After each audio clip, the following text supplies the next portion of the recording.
شہادت ہمارے ہاں بیان ہوتی ہے اس انداز میں کہ لگتا ہے کہ کسی مظلوم بندے کو کسی نے پکڑا ہوا تھا تو وہ سارے اسے مار رہے تھے اور وہ منتیں کر رہا تھا کہ مجھے نہ مارو. اتنی ہائے ہائے کی جاتی ہے کہ محسوس ہوتا ہے کہ امام علی مقام بڑے پریشان تھے کہ کسی طریقے سے، اور ان کا خاندان بڑا تکلیف میں تھا کہ جلدی کہیں کربلا سے نکل جائیں. حالانکہ اس دھرتی پہ، اس کائنات پہ صبر، شجاعت، استقامت اور حوصلہ جس سے کائنات سیکھے گی وہ صرف امام حسین ہی ہے. اتنے بڑے صابر آدمی کے بارے میں اس طرح کا رویہ اختیار کرنا کہ وہ تو گویا اس طرح کر رہے تھے کہ بس کسی طریقے سے میری تو یہ امام حسین کی مظلومیت سنا کے لوگوں کو اس طرح کا کر دیا جاتا ہے. یہ انداز بتایا جاتا ہے کہ شاید واقعہ کربلا رونے دھونے کا نام ہے، حالانکہ بات یہ نہیں ہے. یزید کی لشکر جو امام حسین کے مقابلے میں آیا، امام حسین کے لشکر کی تعداد 72 تھی تو یزید نے 22,000. مجھے بتائیے 72 کا 22,000 سے کو مقابلہ ہوتا ہے؟ عمر بن سعد نے پھر عبید اللہ ابن زیاد کو لکھا کہ 22,000 بندے تھوڑے ہیں، کچھ بندے زیادہ بھیج. تو عمر بن سعد کو عبید اللہ ابن زیاد کہنے لگے کہ تو پاگل تو نہیں ہو گیا، 72 کے لشکر کا 22,000 بھیجا، اور کتنا بھیجوں؟ تو اس نے کہا تمہیں یہ نہیں پتا یہ لوگ کون ہیں؟ یہ مولا علی شیر خدا کی اولاد ہے. ان میں ایک ایک شخص ایسا ہے جو 1,000 کے مقابلے میں لڑنا جانتا ہے. تو یہاں کمزوری دکھائی جاتی ہے. ہمارے بچے سمجھنے لگے ہیں کہ یہ شاید کوئی ایسی داستان ہے، اور اس طرح کا ماحول ٹی وی پہ میں دیکھ رہا تھا، اس طرح کا ماحول بنایا جاتا ہے جیسے کوئی خوف ہے. یعنی واقع کربلا کوئی ایسا واقعہ جسے دیکھ کے خوف طاری ہو جائے، بچے راتوں کو ڈرے. وہ اکیلے درخت دکھائے جا رہے ہیں اور تیر دکھائے جا رہے ہیں. او یار، کیا قوم کی تربیت کر رہے ہیں؟ واقعہ کربلا حوصلے کا نام ہے، دلیری کا نام ہے. سنیں بات اصل میں کیا تھی، بڑے ٹھنڈے دماغ سے میری بات کو سمجھیے گا. حضرت مولا علی شیر خدا کے بعد مسلمانوں کے متفقہ امیر بنے تھے حضرت امیر معاویہ. انہیں امیر کس نے بنایا تھا؟ امام حسن نے. حضرت علی کے بڑے صاحبزادے حضرت امام حسن نے ان سے صلح کی، انہیں خلافت دی. اور صحیح بخاری میں نبی پاک نے فرمایا تھا میرا بیٹا حسن سردار ہے، جب مسلمانوں کی جماعتوں میں لہو بہہ جائے گا تو حسن ان کی صلح کرا دے گا. وہ صلح امام حسن نے کرائی. جناب امیر معاویہ امیر بن گئے. حضرت امیر معاویہ رضی اللہ تعالیٰ عنہ بڑا پیار کرتے تھے نبی پاک سے، بڑا احترام کرتے تھے حضور کے خاندان کا. ان کی جو اجتہادی خطائیں ہیں وہ اپنی جگہ پہ موجود ہیں. چونکہ امام حسن نے ان سے صلح کر لی، لہذا ہم بھی ان کے بارے میں کوئی جملہ کہنے کے مجاز، ہماری مجبوری امام حسن ہے. اس لیے کہ جسے امام حسن صحیح کہے پھر امام حسن کے ماننے والے کو اسے غلط نہیں کہنا چاہیے. حضرت امیر معاویہ رضی اللہ تعالیٰ عنہ کا جب وصال ہوا تو حضرت امام حسن پہلے ہی ان سے وصال کر گئے، آپ کو زہر دے دیا گیا، آپ شہید ہو گئے.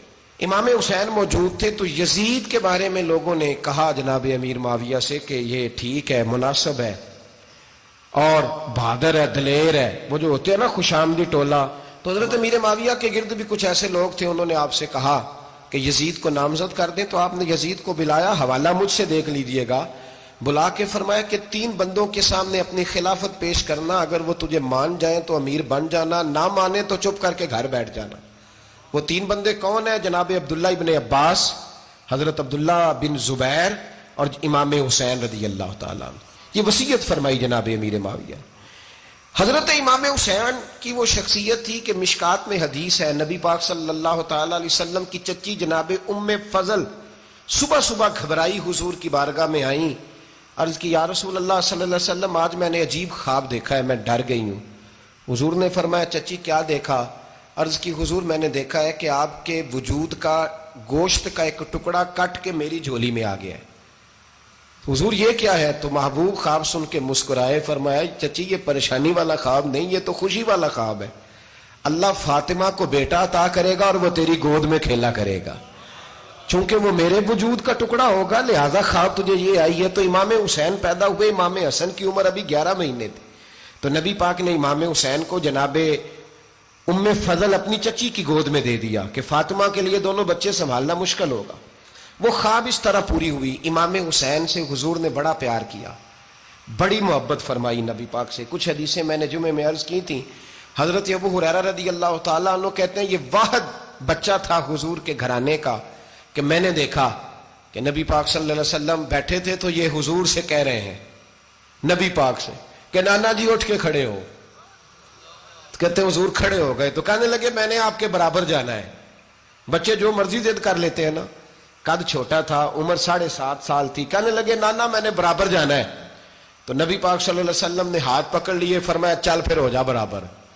تو حضرت ابو ہریرہ کہتے ہیں انہوں نے حضور نے ہاتھ پکڑے, اوپر کھینچا تو امام حسین نے پہلے اپنے پیر حضور کے گھٹنوں پہ رکھے, پھر نبی پاک کے سینے پہ رکھے, اور جب ان کا قد سر تھوڑا سا حضور سے اونچا ہو گیا تو محبوب فرمانے لگے چل بس کر, تو نے تو کہا تھا آپ کے برابر ہونا ہے, تو اوپر نکل گیا ہے, چل بس کر. فرماتے پھر امام حسین نے زبان باہر نکالی تو محبوب ان کی زبان چوسنے لگے, پھر ساتھ لٹا لیا اور انہیں سونگھنے لگے. تو میں نے عرض کی حضور آپ حسین کو سونگتے کیوں ہیں؟ تو فرمایا ابو ہریرہ مجھے حسین کے وجود سے جنت کی خوشبو آتی ہے, مجھے حسین کے وجود سے جنت کی. ایک دن حضور گزر رہے تھے. اصل اس طرح تھا کہ یہ نبی پاک کا حجرہ تھا. جن لوگوں کو اللہ نے مدینے کی زیارت کرائی ہے وہ جان سکتے ہیں نبی پاک کا حجرہ تھا. تو حضور کے حجرے کی اس جانب یعنی مسجد کی جو بالکل سیدھ ہے اس کی بیک میں سیدہ فاطمہ رہتی. تو حضور اکثر نہ نماز کے لیے جب نکلتے تو حضرت فاطمہ کے حجرے کے پاس سے ہو کر دوبارہ محراب میں جاتے. محبوب حجرے کے پاس سے گزرے تو امام حسین رو رہے تھے. تو حضرت فاطمہ نے کسی بات میں جھڑک دیا تو امام حسین رونے لگے. تو نبی پاک نماز کے لیے گئے تو واپس لوٹ آئے, اور واپس تشریف لا کے کہا فاطمہ حسین کو کیا ہوا؟ عرض کی یا رسول اللہ تنگ کر رہے تھے میں نے ڈانٹ دیا ہے. کیا خوبصورت جملے ہیں حدیث پاک میں. سرکار نے فرمایا فاطمہ اس کو حسین کو نہ رونے نہ دیا کر, یہ جب روتا ہے نا تو میرے دل کو تکلیف ہوتی ہے. تو بی بی صاحبہ کہتی ہیں یہ حکم آیا نبی پاک کا میرے نام, پھر میں نے ڈانٹنا چھوڑ دیا. یہ ان کے فضائل تھے کم, ان کی تربیت خود نبی پاک نے فرمائی, خود ڈیوٹی. میں کسی منطق کا میں اب تو اللہ تعالیٰ معاف کرے, پہلے ہم لوگوں کو کہتے تھے فلانی مجلس میں نہ جانا فلانی, اب تو مصیبت بن گئی ہے, جانے کی ضرورت نہیں, ہر شے موبائل میں آ گئی. مجھے بھیجتے ہیں کہتے ہیں حضرت صاحب یہ ذرا سننا, یہ ذرا سننا. کل کراچی سے کچھ مہمان آ گئے تو اب بچوں نے وہ کلپ سنبھال کے یہ مولوی دیکھو کیا کہتا ہے. اب آیتیں پڑھی جا رہی ہیں قرآن پاک کی, اتنا ٹکڑا یہاں سے لیتے ہیں, اتنا ٹکڑا یہاں سے لیتے ہیں, اور ملا کے پتہ نہیں کون سا مکسچر بنا رہے ہیں. کسی آیت کا ترجمہ نہیں, کوئی واضح حدیث نہیں. ایسے ہوا ہوگا پھر اس کو اس سے جوڑ لیں تو کیا بنتا ہے, اتنی جمع کر لیں. یہ کون سا دین ہے جو توڑ مروڑ کے بیان کر رہے ہیں؟ کون سا مذہب ہے؟ دین تو واضح کھلی کتاب ہے. اب ہمارا یہ شوق ہے, ہم ہر تماشا دیکھنا چاہتے ہیں, ہم اپنے لوگوں کی قدر نہیں کرتے اور بڑی بڑی دور جا کے ہم غلط معاملات میں جاتے ہیں, پھر ذہن ہمارے شکوک کا شکار ہوتے ہیں. ہمیں سمجھنا چاہیے کوئی ایسی کسی دلیل کی ضرورت نہیں ہے.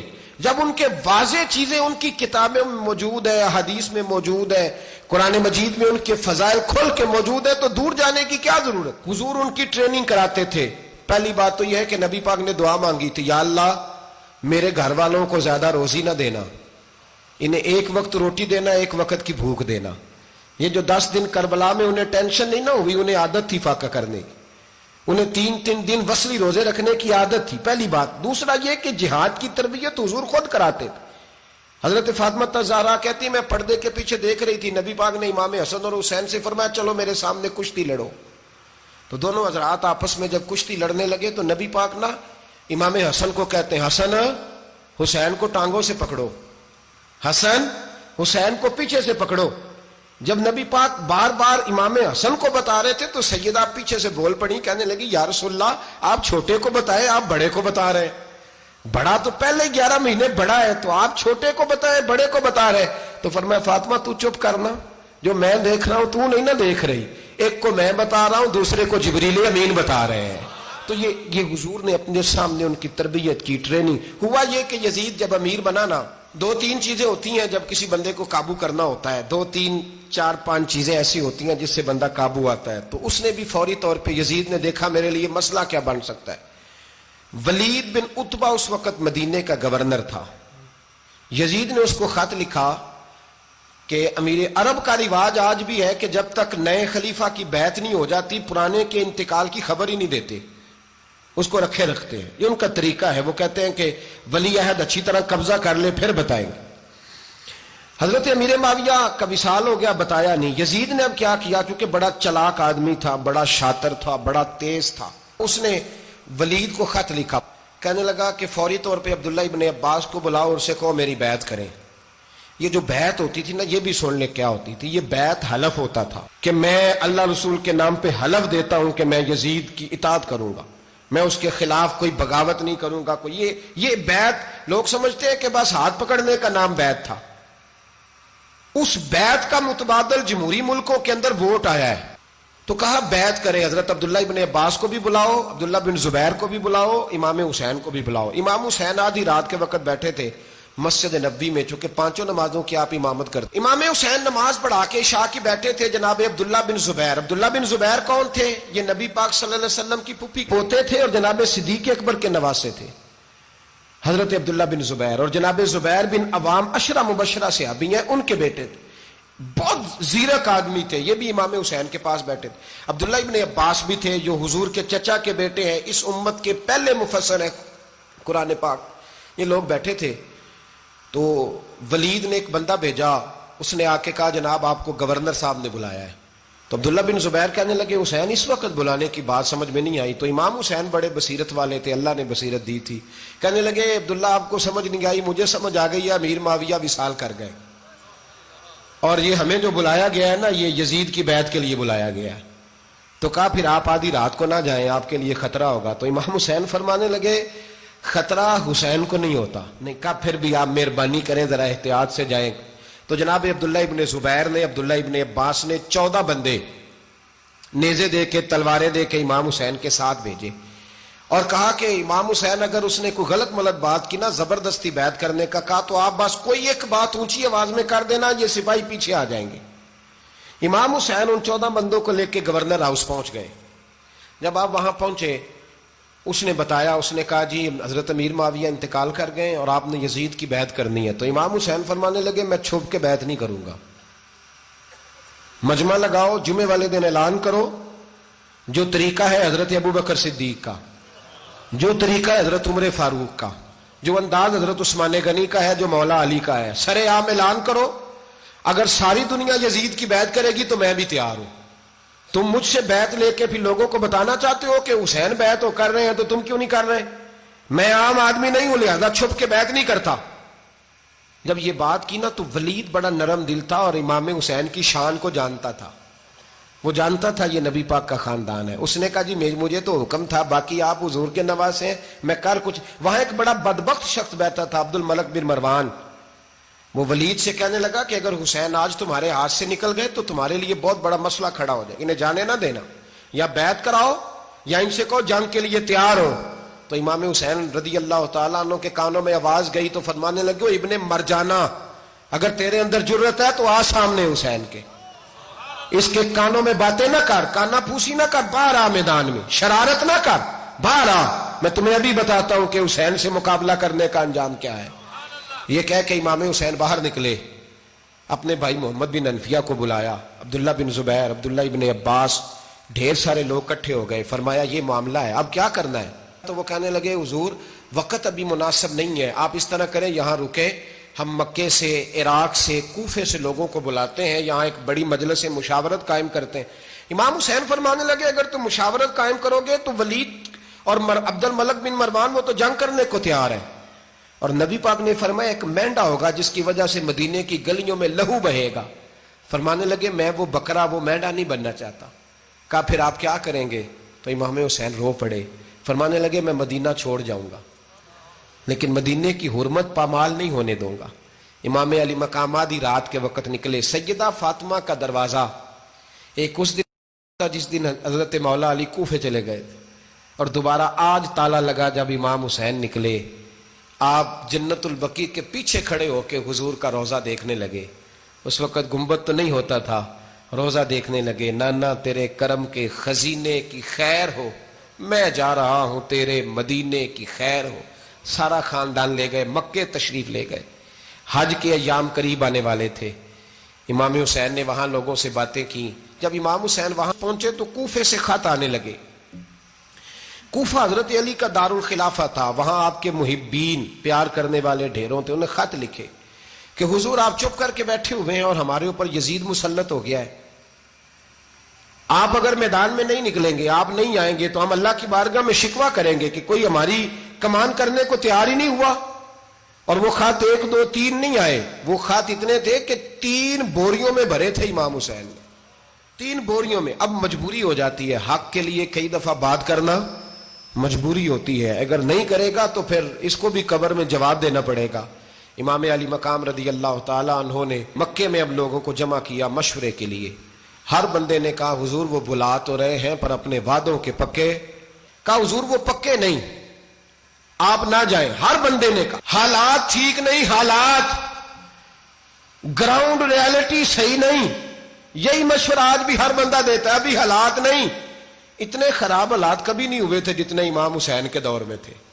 لیکن فرمایا میں دین کے خلاف غلط حکمران کو مسلط ہونے کی اجازت, بول کے بتائیے, بول کے, غلط حکمران کو مسلط ہونے کی اجازت, مزاحمت کروں گا, مخالفت کروں گا. امام کہنے لگے کوئی بات نہیں, وہ میرے ساتھ چلے نہ چلے لیکن میں کوفے جاؤں گا. وہ لوگ میرے ساتھ کھڑا ہونے کو تیار ہے تو وہ جھوٹ ہے یا سچ ہے پر میں چلوں گا. جب امام علی مقام نے اصرار فرمایا تو جو آپ کے قریبی صحابہ کرام کی اولادیں تھی ساری, یہ بھی اب بیماری ہے. کچھ لوگ کہتے ہیں جی صحابہ نہیں ساتھ چلے, تو میں کہتا ہوں اہل بیت نبوت کے تو کل افراد 21 تھے, تو 72 میں باقی اولادیں کس کی تھی؟ وہ ساری صحابہ کی اولادیں تھیں. وہ سارے, پتہ نہیں کیوں اس طرح کا فلسفہ بیان کیا جاتا ہے جس میں حالات خراب ہو. حضرت سیدنا امام علی مقام کو جب بہت زیادہ کہا گیا نا, تو امام حسین رضی اللہ تعالیٰ انہوں نے فرمایا چلو میں ایک کام کرتا ہوں, مسلم بن عقیل کو بھیجتا ہوں. حضرت علی کے بھتیجے ہیں, امام حسین رضی اللہ تعالیٰ عنہ کے چچا کے بیٹے ہیں, حضرت عقیل کے صاحبزادے مسلم بن عقیل. بڑے سمجھدار آدمی تھے, معاملہ فہم تھے, بڑے جری تھے. اتنا زبردست مشورہ کم لوگ دیتے ہیں جتنا حضرت مسلم بن عقیل دیتے تھے. ان کو بھیجا گیا کوفے. اب اس میں بڑی تفصیل ہے, وہ اپنے 2 بچے بھی لے گئے. جب وہ کوفے پہنچے نا, تو کوفے پر جناب نعمان بن بشیر کی حکومت تھی. آپ گورنر تھے اور اہل بیت سے بڑی عقیدت رکھنے والے, نرم رویہ. عبید اللہ ابن زیاد کوفے کا گورنر نہیں تھا, یہ کسی اور علاقے کا تھا.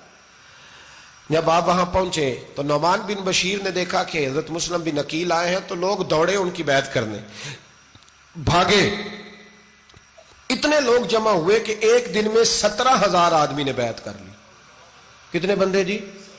17,000 آدمی ایک دن آیا. اب وہ جو امام مسلم بن عقیل کے وہاں نعرے لگانے والے تھے, کہنے لگے حضور یہ پہلے دن کی کارکردگی ہے, 2-4 دن میں دیکھیے کیا ہوتا ہے. 2-4 دن میں کیا ہوا, 40,000 آدمی نے بیعت کر لی. اب وہ 40,000 بندہ تیار ہو گیا. ادھر سے جو یزید کے وفادار تھے انہوں نے خط لکھا یزید کو کہ تو نے بڑا نرم آدمی گورنر بنایا ہے اور 40,000 بندہ چلا گیا حسین کی طرف. اگر ایک دن مسلم بن عقیل اور رہے تو جو تمہارا گورنر بیٹھے ہیں نا جناب نعمان بن بشیر, ان کو گورنر ہاؤس سے نکال کے مسلم بن عقیل قبضہ کر لیں گے. تو چپ کر کے بیٹھا ہے. یزید بڑا تیز تھا, اس نے ایک آدمی گھوڑے پہ دوڑایا. عبید اللہ ابن زیاد ایک اور علاقے کا گورنر تھا, پر بڑا ظالم سا بدماش تھا, بڑا سخت گیر آدمی تھا. اس کو کہا کہ تو پہلے ایک صوبے کا گورنر ہے, جا تجھے دوسرا صوبہ بھی دیا. اس طرح کار فوری طور پہ کوفے پہنچ اور جا کے مسلم بن عقیل کو گرفتار کر, جو آدمی ان کا ساتھ پھر بھی دے اسے قتل کر دے. اس نے کیا کیا, وہ آدھی رات کو آیا, منہ چھپایا, جبہ پہنا, لوگ سمجھے امام حسین آ گئے. بہت سارے لوگوں نے اس کے نعرے بھی لگائے. وہ چپکے سے داخل ہوا اندر, اور چپکے سے داخل ہو کے اس نے سب سے پہلا کام یہ کیا کہ نعمان بن بشیر رضی اللہ عنہ کو معزول کیا, کوفے کے گورنر ہاؤس پہ قبضہ کیا.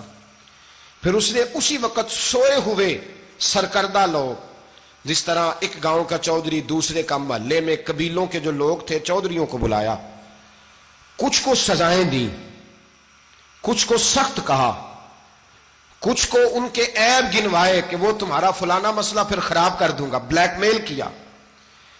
صبح ہونے تک حالات اگر تم نے میرے قابو میں نہ کیے تو یاد رکھنا بڑا مشکل ہوتا ہے حق پہ کھڑا ہونا. بڑی چیزیں لوگوں کو یاد آتی ہیں, اللہ جانتا ہے. پہلے کچھ ہوتا ہے, بعد میں معاملہ کچھ ہوتا ہے. حضرت مسلم بن عقیل کے ساتھ جس دن عبید اللہ ابن زیاد آیا 40,000 کا لشکر تھا. اگلے دن صبح ہوئی, اگلے دن تو یہ حال ہو گیا کہ آپ جب کوفے کی جامع مسجد میں زور کی نماز کے لیے گئے تو 5-7 ہزار آدمی نماز پڑھنے آیا. اور جب مغرب کا وقت آیا تو لوگوں نے چند ہزار لوگ رہ گئے, نماز کی نیت باندھی. توجہ کرنا میری بات پہ, ایک مسئلہ بھی سمجھ میں آئے گا. لوگوں نے نماز کی نیت باندھی تو حضرت مسلم بن عقیل امامت کر رہے ہیں, ہاتھ باندھے ہوئے ہیں, تو بہت سارے لوگوں نے پیچھے ہاتھ چھوڑ دیے. ایک بندے نے دوسرے سے پوچھا وہ ہاتھ کیوں نہیں باندھتے؟ کہنے لگے اگر عبید اللہ ابن زیاد کے کسی بندے نے دیکھ لیا نا تو ہم اسے کہیں گے ہم تو نماز پڑھ ہی نہیں رہے تھے, ویسے ہی کھڑے تھے, ہاتھ ہی نہیں باندھے سرے سے. جب نماز کی امامت باندھی تو 10-11 صفیں تھیں. جب مسلم بن عقیل رضی اللہ تعالیٰ عنہ نے سلام پھیرا تو پیچھے بندہ ہی کوئی نہیں تھا. حضرت مسلم بن عقیل کو گرفتار کیا گیا. عرب کا رواج تھا دشمن کو سخت سزا دیں تاکہ باعث عبرت بنے. بہت اونچا مینار تھا کوفے کا, گورنر ہاؤس کا, اوپر لے جا کے جناب مسلم بن عقیل کو زمین پہ گرایا گیا. اور جب وہ شہید ہو گئے تو شہید ہونے سے ایک رات پہلے وہ خط لکھ چکے تھے امام حسین کو کہ آپ آ جائیں, حالات بڑے اچھے ہیں. خط ملا تو امام حسین مکے سے کوفے کی جانب چل پڑے. امام علی مقام رضی اللہ تعالیٰ عنہ جب چل پڑے, تشریف لا رہے تھے تو رستے میں فرزق شاعر ملا, بڑا محب اہل بیت تھا. رستے میں ملاقات ہوئی, اللہ اکبر. حضرت مسلم بن عقیل جب گرایا شہید ہو گئے تو پھر اس نے اس طرح کیا کہ آپ کی لاش کو لٹکا دیا چوک میں. لوگ دیکھتے تھے تو عورتیں بچوں کہتی تھی تو نے باہر نہیں نکلنا, ہم نے نہیں امام حسین کے ساتھ چلنا, بس بڑا خوف ہے, کوئی بندہ نہ باہر نکلے, کوئی نہیں ضرورت ہمیں, حالات بہتر ہوگی تو دیکھی جائے. آج کتنے لوگ ہیں, کتنی دیگیں پکی, کتنی نیازیں بٹی, کیا کچھ ہوا. آپ ناراض نہ ہونا, میں آپ میں سے ہوں, آپ مجھ سے ہیں, یہ بات آپ کی نہیں میری سب کی ہے. آج بھی اگر امام حسین کے نام پہ جان دینے کی باری آئے گی تو دیگیں ہی رہ جائیں گی. ناراض تو نہیں ہو گئے آپ لوگ؟ فٹافٹ مائیں کہیں گی باہر نہیں جانا, بالکل پتر سانو کی لگے, سارا دن کوئی ہمارے لیے. وہ پیر صاحب تو کرتے رہتے ہیں باتیں, ان کا تو کام ہے, خبردار ہم نے نہیں جانا. دیگیں دینے کو سارے تیار ہیں, جانے دینے کو تیار ہونا. ناراض ہو گئے آپ لوگ؟ چلو کوئی نہیں, ہو جاؤ, خیر صلی اللہ ہے, بات تو ٹھیک کر رہا ہوں نا. حضرت امام حسین رضی اللہ تعالیٰ عنہ نے فرزق شاعر رستے میں ملا تو امام حسین کو کہنے لگا کہاں جا رہے ہیں؟ فرمایا میں کوفے جا رہا ہوں. کہنے لگا حضور نہ جائیے گا, لوگوں کے دل آپ کے ساتھ ہیں, تلواریں آپ کے ساتھ نہیں. سیدنا امام حسین رضی اللہ تعالیٰ عنہ کو آ کے کہا حضور وہ سارے کوفے والے مانتے ہیں کہ بات حسین کی ٹھیک ہے لیکن آپ کی سپورٹ نہیں کریں گے. اور اگلی بات فرزق نے یہ کی کہ حضور میں حضرت مسلم بن عقیل کی لاش کو لٹکی ہوئی دیکھ کے آیا ہوں کوفے کے چوک میں. بڑا ہی خوبصورت فکرہ ہے امام حسین کا. فرمانے لگے میرا بھائی لٹکا ہوا تھا, کہیں کسی کے آگے جھکا تو نہیں تھا؟ لٹکا ہی تھا نا, کہیں جھکا تو نہیں کسی کے آگے؟ کہا حضور نہیں. تو آپ فرمانے لگے اگر مسلم بن عقیل لٹک گیا تو حسین بھی لٹک جائے گا, لیکن جھکے گا. حضرت امام حسین تشریف لائے, بچوں سمیت آئے. حر بن یزید ایک شخص تھا. حر بن یزید ایک مختصر سا لشکر لے کے اس نے امام حسین کو ایک جگہ پہ روکا, پھر دوسری جگہ پہ روکا, بالآخر تیسری جگہ پہ روکا. تو امام حسین نے فرمایا جگہ کون سی ہے؟ کہا حضور کرب و بلا. فرمایا بس یہی خیمے لگا دو, یہی. حضرت سیدہ زینب نے پوچھا امام حسین سے کہ سارے زمانے نے روکا ہے, ٹھیک ہے آپ حق پہ ہیں, یہ بھی سب نے کہا آپ حق پہ ہیں, پر روکا بھی سب نے, آپ روکے کیوں نہیں؟ تو ابن کثیر اور ابن اسیر لکھتے ہیں کہ امام حسین رو پڑے, کہنے لگے بہن میں رک جاتا پر میں نے رات کو نانا مصطفیٰ کو خواب میں دیکھا ہے. تو حضور نے فرمایا حسین اگر آج یہ رواج پڑ گیا نا یزید جیسے لوگوں کا تو قیامت تک پڑا رہے گا. پھر لوگ کہیں گے کوئی نکلا نہیں تھا تو ہمیں بھی نکلنا. پھر لوگ ظالموں کے سامنے گردنیں جھکانے کے عادی ہو جائیں. میں کہتا رہتا ہوں, کہہ رہا ہوں, کربلا کی جنگ کفر اسلام کی جنگ نہیں, کفر اسلام کی جنگ نہیں کربلا کی. کیونکہ یزید تو بڑا پکا نمازی تھا, خطبہ دیتا تھا وہ تو.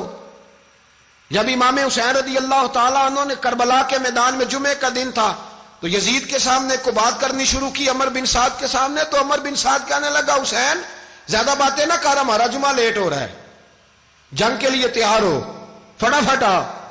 اہل بیت نبوت کو قتل کریں گے اور قتل کے بعد پھر نماز پڑھیں گے اور پھر کہیں گے اللہم صلی علی محمد وعلی آل محمد, اسی نماز میں پھر درود بھی پڑھیں گے. یہ کیسا مرتبہ ہے, کیسا انداز ہے, دوستی قاتل سے بھی مقتول سے یارانہ بھی. امام حسین نے حر بن یزید امام حسین سے کہنے لگا مجھے حکم ہے آپ کو روکنے کا, آپ آگے نہیں جا سکتے. امام صاحب نے فرمایا وجہ زمین اللہ کی ہے. اس نے کہا آپ بیعت نہیں کر رہے, یزید کی حالات آپ کے حق میں درست نہیں ہیں, آپ نہیں جائیں گے. امام روک گئے. ظہر کی نماز کا وقت ہوا تو حضرت علی اکبر امام حسین کے بڑے صاحبزادے, انہوں نے اذان ظہر پڑھی تو حور بن یزید کے لشکر نے امام حسین کے پیچھے نماز ادا کی. کہا بھئی تم مقابلے میں آئے ہو, نماز پیچھے پڑھتے ہو؟ کہا حضور مقابلہ تو تلواروں سے کر رہے ہیں, پر ہمارا دل تو مانتا ہے نا کہ مصطفیٰ کا نواسہ بڑی شان والا ہے. حر بن یزید نے 3 نمازیں لشکر سمیت امام حسین کے پیچھے پڑھی ہیں, 3 نمازیں, ظہر اثر اور مغرب. پھر امام حسین کے سامنے شرائط پیش کی کہ آپ کو یہاں گھیر لیا گیا ہے, یہاں آپ بیعت کریں گے, یہاں آپ جنگ کریں گے, 2 ہی باتیں. امام حسین نے فرمایا نہیں بھائی, بیعت تو میں نہیں کرتا, اس کے علاوہ تم جو کہتے ہو میں کرنے کو تیار ہوں. اس نے خط لکھا, عبید اللہ ابن زیاد کو ایک بندہ دوڑایا پیچھے, کوفے چند میل پہ کوفہ تھا. کہا وہ نہیں مان رہے, کیا کرنا ہے؟ تو حسین ابن علی ہے, میں زیادہ دیر انہیں روک بھی نہیں سکتا.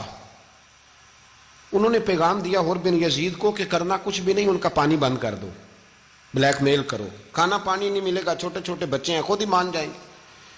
حضرت امام علی مقام کے بارے میں حر کے پاس جب یہ پیغام آیا تو حر کہنے لگا میری طبیعت نہیں مانتی حسین پر پانی بند کروں, دل نہیں مانتا. جب یہ لفظ کہے نا دوبارہ تو پھر عبید اللہ ابن زیاد نے عمر بن سعد کو 10,000 آدمی دے کے بھیجا. کہا حر بن یزید لچک دکھا رہا ہے حسین کے حق میں. ایک رے کا علاقہ تھا, بڑی وہاں فصل ہوتی تھی, لوگ کوشش کرتے تھے وہاں کا گورنر بننے کی, کوشش کرتے تھے. تو عبید اللہ ابن زیاد کہنے لگا تمہیں رے کی گورنری ملے گی, سب سے سرسبز و شاداب علاقہ, تمہیں وہاں کا گورنر بنایا جائے گا اگر حسین کے خلاف لڑو گے. یہ اتنی زبردست ہوتی ہیں گورنریاں کہ گورنریوں کے لیے لوگ نسل رسول کے خلاف بھی نکل آتے ہیں. یہ اتنی تگڑی ہوتی ہیں, اتنی جلدی وفاداریاں بدلتی ہیں. وقت اتنا نہیں کہ میں مزید تفصیل میں جاؤں. امام حسین کو روک لیا گیا, عمر بن سعد نے روک لیا. 1 محرم کو امام آئے, 7 محرم تا روکا گیا, 7 محرم کو پانی بند کر دیا. جانور پانی پیتے تھے, گھوڑے پیتے تھے, کتے پیتے تھے, لیکن مصطفیٰ کے گھرانے کو پانی پینے کی اجازت. 3 دن تک پانی بند رہا. 9 محرم کو عمر بن سعد نے اور لوگ بلائے. شمر ایک بڑا سخت آدمی تھا, سنگ دل بدبخت, جس نے حضرت علی اصغر کے گلے پر تیر مارا تھا, وہ اور لشکر لے کے آیا. رات کو کہنے لگا امام حسین رضی اللہ تعالیٰ عنہ سے کہ بس بڑا ہو گیا, یہ 9-10 محرم کی درمیانی رات, یہاں آپ جنگ کریں گے یا آپ بیعت کریں گے, 2 ہی باتیں. امام حسین اندر گئے, سیدہ زینب سے مشورہ کیا, باہر آئے, فرمایا بات وہی ہے جو پہلے دن والی ہے. امام حسین رضی اللہ تعالیٰ عنہ نے فرمایا بھئی بیعت تو میں نہیں کرتا, باقی جو تمہارا پروگرام ہے. شمر اور ابن سعد کہنے لگے پھر جنگ کے لیے تیار ہو جائیں. کیا انداز ہے امام حسین کا. فرمانے لگے کل جنگ کروں گا, مجھے پتا تو ہے جنگ کا نتیجہ کیا نکلنا ہے, 1 رات مجھے دے دو تاکہ میں کھل کے اپنے رب کی عبادت تو کر لوں. حسین نے جانا ہے, مجھے پتا ہے کل رزلٹ 72 اور 22,000 کا کیا 1 رات مجھے دو, میں مالک سے راز نیاز تو کروں. میں گویا اس سے پوچھوں تو صحیح کہ مالک میرے والد بھی شہید ہیں, بھائی بھی شہید ہیں, نانا کو بھی دکھوں میں دیکھا ہے, تو اب میری باری ہے تو مالک میں حاضر ہوں, مجھے موقع تو دو. اس لیے کہ میرے نانا نے بدر میں بھی ساری رات عبادت کی تھی, صبح مجھے موقع دو. اور دنیا کا اصول ہے جب کوئی موقع مانگتا ہے تو دیا جاتا ہے. یہ دونوں کہنے لگے کوئی موقع نہیں. حر بن یزید پیچھے سے بولا, کہنے لگا نہیں بدتمیزی نہ کرو, حسین کو موقع دو, تمہیں دینا پڑے گا. موقع دیا. حر بن یزید نے پھر منت کی, کہا حضور آپ مہربانی کرے مان جائیں. فرمایا ماننے والا کھاتا کوئی نہیں. یہ بڑا مشکل کام ہے بھائی, ضمیر کا سودا اب تو عام ہو گیا, بازار لگتے ہیں, ریٹ لگتے ہیں, اپنی اپنی چاہتوں پہ لوگوں نے اپنے اپنے انداز سجائے ہوئے. کوئی آدمی بس اچھے طریقے سے نام لے لے تو بس ہم اس کے پیچھے چل جاتے. اب تو عام ہو گیا یہ معاملہ. امام حسین نے فرمایا ہو ہی نہیں سکتا, ممکن ہی نہیں ہے. ساری رات عبادت میں گزری, ریاضت میں گزری. تہجد کا وقت ہوا تو گھر والوں کو بلایا, فرمایا دیکھنا تمہاری سی کی آواز نہ باہر آئے, خبردار سی کی آواز نہ آئے. اور امام زین العابدین سے فرمایا تو بیمار ہے, تو جہاد نہیں کرے گا, لیکن خیال رکھنا پیچھے. اور بڑی قیمتی بات بتا رہا ہوں, ہماری بیویاں کسی کے گھر میت ہو جائے تو 4 دن بخار نہیں اترتا. امام علی مقام نے سیدہ زینب سے فرمایا تو بڑی ہے میری بہن ہے، پیچھے سارے بچے ہیں جوان ہیں، ان کے حوصلے تیری ذمہ داری ہیں۔ صبح جنگ کا طبل بجنے لگا، فجر کی نماز پڑھی، سورج چڑھا، 10 محرم کا دن جمعے کا وقت، جناب سیدنا امام حسین رضی اللہ تعالیٰ عنہ نے ریت پر سجدے کیے، لمبے سجدے، لمبی نماز، سورۃ الشمس کی آیات دوسری رکعت میں پڑھی تو سارا کربلا گونجنے لگا۔ کیا انداز تکلم تھا امام علی مقام کا۔ نماز مکمل ہوئی تو حور بن یزید، عمر بن سعد اور شیمر سے کہنے لگے واقعی حسین سے لڑو گے؟ پتہ نہیں کون ہے۔ قل لا اسألکم علیہ اجرا، تم نے نہیں پڑھا؟ الا المودۃ فی القربى، تمہاری آنکھیں بند ہیں۔ الحسن والحسین سید الشباب اہل جنہ، تمہیں